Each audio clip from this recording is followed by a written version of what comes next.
السلام علیکم ورحمۃ اللہ وبرکاتہ۔ حضرت اورنگزیب رحمۃ اللہ تعالی علیہ کی محفل سجی ہوئی ہے۔ ایک بہروپیہ اس محفل کے اندر آ کر کے بیٹھ جاتا ہے۔ حضرت اورنگزیب رحمۃ اللہ تعالی علیہ نے اس بہروپیے کو اپنی محفل سے نکال دیا۔ تھوڑی دیر کے بعد میں وہی بہروپیہ پھر دوبارہ حضرت اورنگزیب رحمۃ اللہ تعالی علیہ کی محفل میں آ کر کے بیٹھ جاتا ہے۔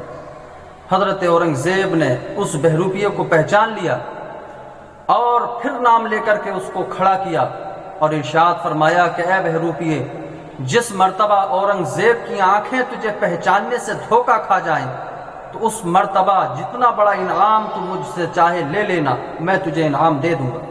اگر تجھے ضرورت ہو سونے کی تو سونا مل جائے گا، چاندی کی ضرورت ہو چاندی مل جائے گی، اگر ضرورت ہو حکومت کی تو اورنگزیب تجھے حکومت بھی دے دے گا۔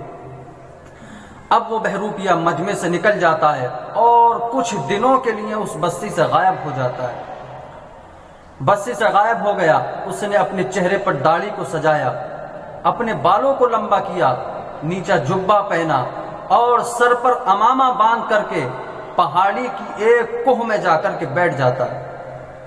تسبیح ہے، لوٹا ہے، مصلی ہے۔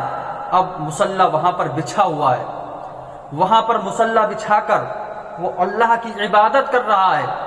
جب آنے جانے والے لوگوں نے دیکھا کہ ایسی جگہ پر بیٹھا ہوا ہے جہاں پر نہ کھانے کا کوئی سامان ہے، نہ پینے کے لیے پانی ہے، یہ ہو سکتا ہے ضرور اللہ کا ولی ہو۔ اب لوگوں کا ہجوم جڑنا شروع ہو گیا۔ لوگ آتے تھے، اس کو دیکھ کر کے واپس چلے جاتے تھے۔ بات جب آہستہ آہستہ بستی میں پھیلنا شروع ہو گئی، حضرت اورنگزیب رحمۃ اللہ تعالی علیہ کو اس بات کا پتہ چل جاتا ہے کہ پہاڑ کی فلاں کوہ میں اللہ کا ولی بیٹھا ہوا ہے، اللہ کی عبادت کر رہا ہے۔ حضرت اورنگزیب رحمۃ اللہ تعالی علیہ کو اللہ کے ولیوں کا دیدار کرنے کا بڑا شوق تھا۔ دل میں شوق اٹھا کہ پہاڑی کی فلاں کوہ میں جب اللہ کا ولی بیٹھا ہوا ہے، کیوں نہ اس کی زیارت کرائیں، کیوں نہ اس کا دیدار کرائیں، کیوں نہ اس سے ملاقات کرائیں۔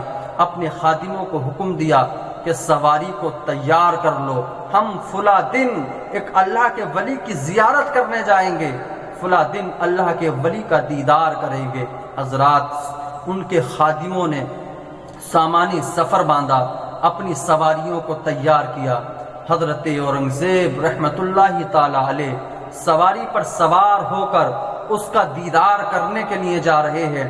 جیسے ہی اس پہاڑی پر پہنچتے ہیں، وہی بہروپیہ سجدے میں سر جھکائے ہوئے اللہ کی عبادت کر رہا ہے۔ حضرت اورنگزیب اس کے پاس بڑھتے گئے، اتنے وہ سجدے سے اٹھ گیا اور عبادت سے فارغ ہو کر کے بیٹھ جاتا ہے۔ حضرت اورنگزیب رحمۃ اللہ تعالی علیہ نے جب اس بہروپیے کو دیکھا تو حضرت اورنگزیب کی آنکھوں نے دھوکہ دے دیا، اس بہروپیے کو پہچان نہ پائے اور اس کے پاس جا کر جھک کر کے سلام پیش کیا۔ جب سلام پیش کیا، اس بہروپیے نے دبے ہوئے لہجے میں، ہلکے سے لہجے میں ان کے سلام کا جواب دیا اور جواب دینے کے بعد میں کہنے لگا، اے اورنگزیب، آج آپ کی آنکھیں مجھے پہچاننے سے قاصر رہ گئی ہیں، آپ کی آنکھوں نے تمہیں دھوکہ دے دیا ہے۔ میں وہی بہروپیہ ہوں جس کو آپ نے اپنی محفل سے نکالا تھا۔ آج میں نے چند لمحات کے بعد میں تمہاری آنکھوں کو دھوکہ دے دیا ہے۔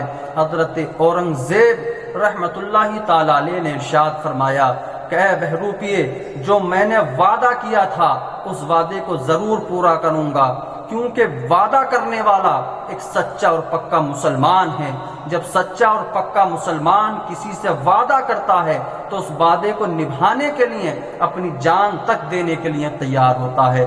بتا، تجھے سونا چاہیے مل جائے گا، حکومت چاہیے تجھے مل جائے گی، چاندی چاہیے تجھے مل جائے گی، حکومت چاہیے تجھے مل جائے گی۔